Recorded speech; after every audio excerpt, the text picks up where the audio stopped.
አይደለም አስብ አስብ አስብ አስብ ወሆይ ኑራ ከፍቅር ጋር መሆንን አውቃለሁ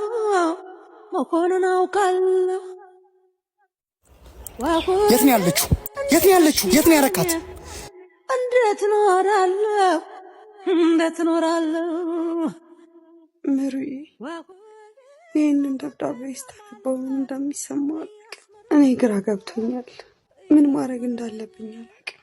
ፍቄ የልጅነት ፍቅሬ ብዙ ትዝታ ያሳለፍኩበት ሰው ነው። አንተም ብትሆን ብዙ ትዝታና ፍቅር የሰጠኝ ፍቅሬ ነህ። አሁን ላይ ምን እያሰብኩ እንደሆነ ምን ማሰብ እንዳለብኝ አላውቅም። ለዛ ስል ከእናንተ ለመራቅ ተገድጃለሁ። በእኔ የደረሰ አይድረስባችሁ።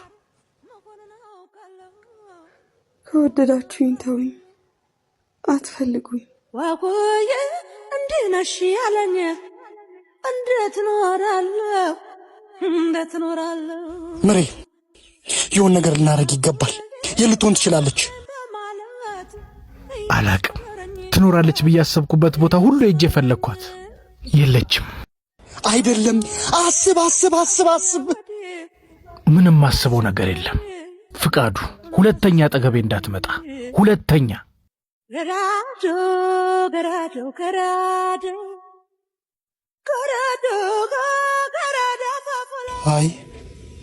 አይሆንም።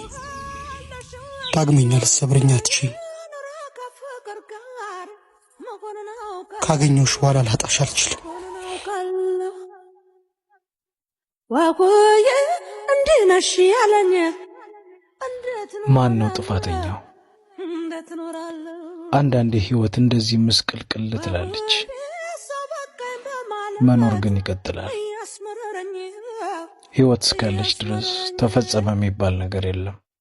አቆየ ሐሳብ ወዲያ ወዲህ ሆኖ አስቸገረኝ